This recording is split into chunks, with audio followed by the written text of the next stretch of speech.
In last video, we discussed about the Fourier transform.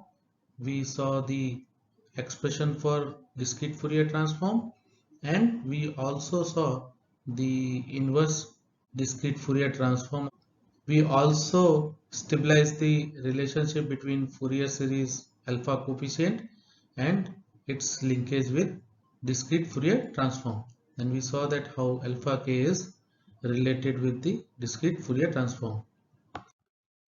Then we saw how to calculate the phasor, how to do the phasor estimation with the help of discrete Fourier transform, and we found fundamental phasor of a waveform can be calculated as 1 by root 2 a1 minus j b1, and the alpha 1, that is the Fourier series coefficient, can be calculated as x1 divided by the capital N number of samples, and how it is linked with A1 and B1. A1 equal to 2 times real value of alpha 1 and B1 is minus of 2 times imaginary value of alpha 1. So if we put these values, we will get the value of fundamental phasor. Now let's take one example to understand better how to estimate the phasor with the help of discrete Fourier transform. Suppose there is a signal which we are sampling 16 times in 1 second, and the value of samples are as follows. Now using these samples, we need to reconstruct the signal and find its phasor value. So this is the sample number and the corresponding sample values we have. Now if you calculate the discrete Fourier transform, uh, the value of DFT, if you start calculating, you will get these values corresponding to the samples which we have received. Now if you divide the DFT by 16, that is number of samples, you will get the value of alphas. So alpha 1 is nothing but 0.5 minus j 0.5. So if you take twice of the real value, you will get the value of A1, and minus of twice of imaginary value, you will get the value of B1. So if you calculate, you will get A1 as 1 and B1 as 1. So if you reconstruct, you will get the value of signal, that is xt equal to 1 plus cos 2 pi f naught t plus sine 2 pi f naught t.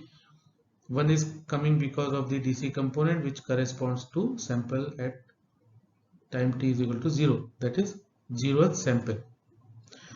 So using the sample values, we can reconstruct the samples and we can find out the phasor value of the signal. So what would be the phasor value? As we saw in the previous slide, the phasor value is 1 by root 2 a1 minus j b1. If you put the value, the phasor value of this signal will be equal to 1 minus j by root 2. Now let's talk about the phasor update, how we do the phasor updation, because from the field we continuously get the signals, that is the sample data, and we have to reconstruct the phasors after the arrival of each sample. So how we'll do the continuous phasor update? Because initially we take one window of sample data and we execute and find out the value of phasor, and then after next sample we have to rerun the phasor estimation and again find out the value of the phasors. Now before going into the details how we do the phasor update, let's see how we can simplify the phasor representation into real and imaginary component. So Fourier series coefficient we can correlate, that is in continuous form and in discrete form. Now the phasor value, say kth phasor value will be ak minus jbk by root 2. So if you put the value of ak and bk in discrete form, that is what we have with respect to the continuous component.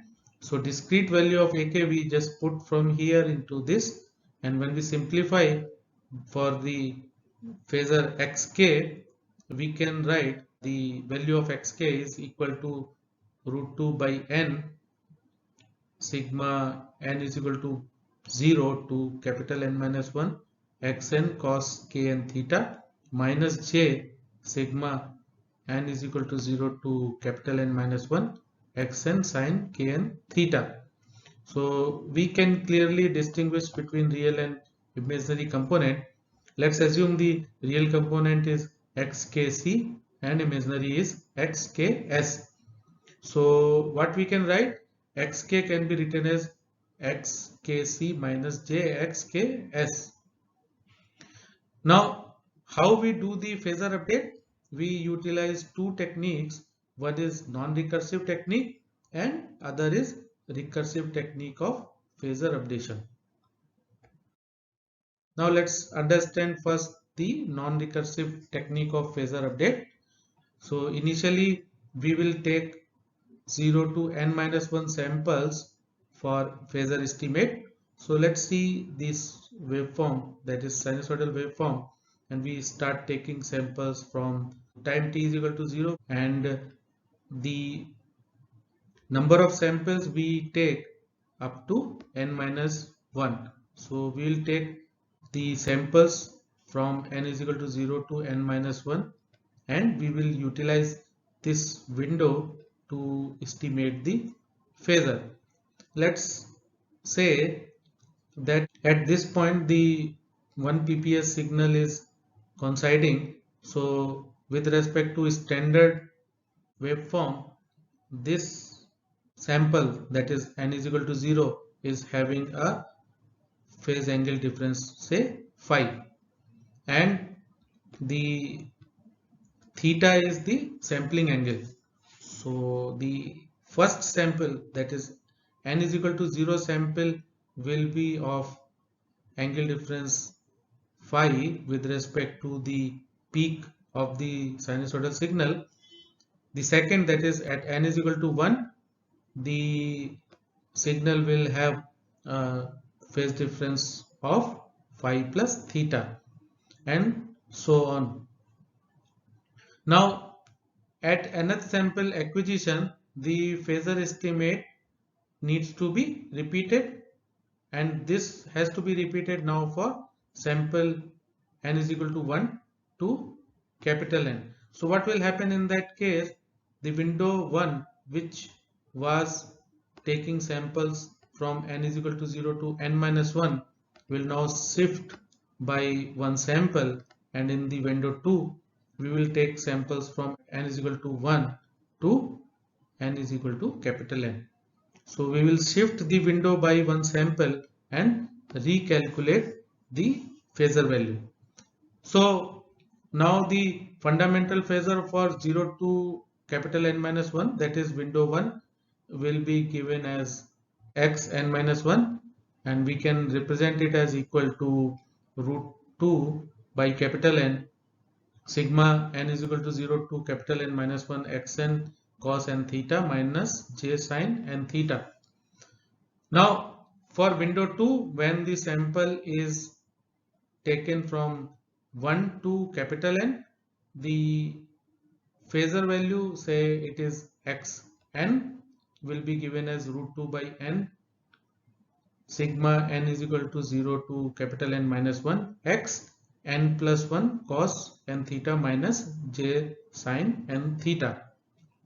So now what is happening, if you compare these two phasors, the second phasor is advancing by one sample. That means the second phasor will be lagging with respect to phasor 1 by angle theta. So Now as the data window advances by one sample, the phasor will rotate in the counterclockwise by angle theta that we saw in the previous slide. Now since the phasor calculations are performed fresh for each window without using any data from the earlier estimates, the algorithm is known as non-recursive. So non-recursive algorithms are numerically stable because every time we take the sample as if it is directly coming from the field, that is, we take them as a fresh sample and recalculate the phasor.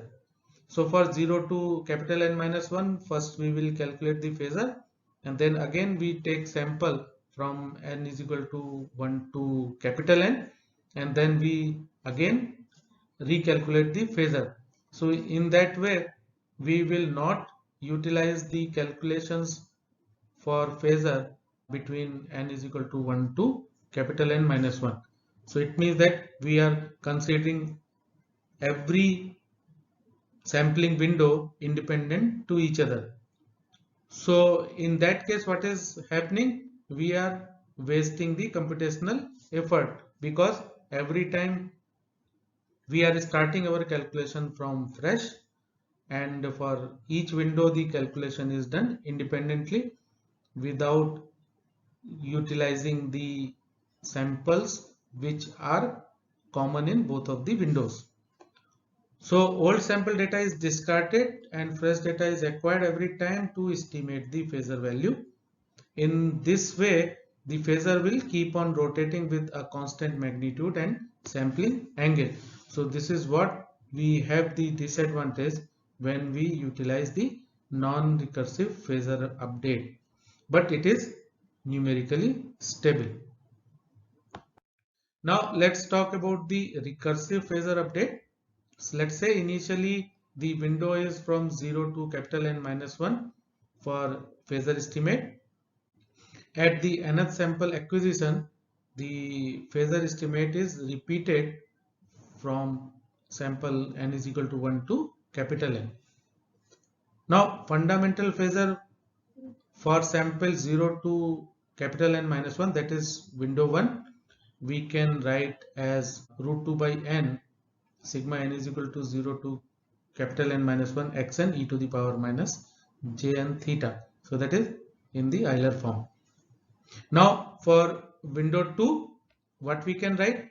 We can write, say, if this is xn, we can write the fundamental phasor for window 2 is root 2 by n sigma n is equal to 0 to capital N minus 1 xn plus 1 e to the power minus jn theta.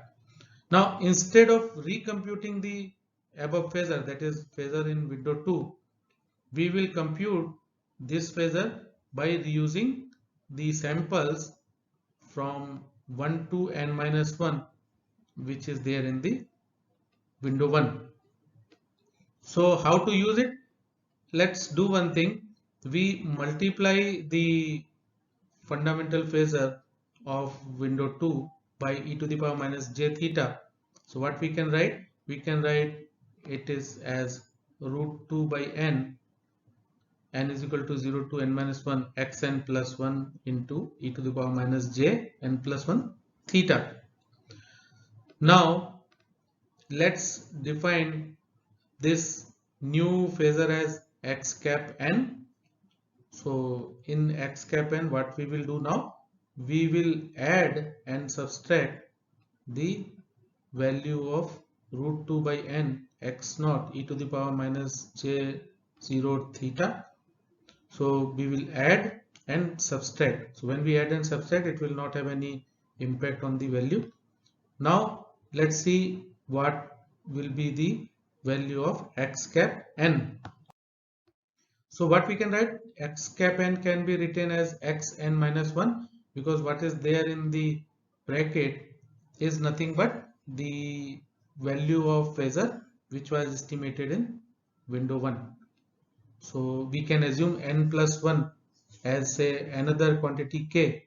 So whatever we get will be just same as we have in case of phasor estimation in window 1. So we get xn minus 1.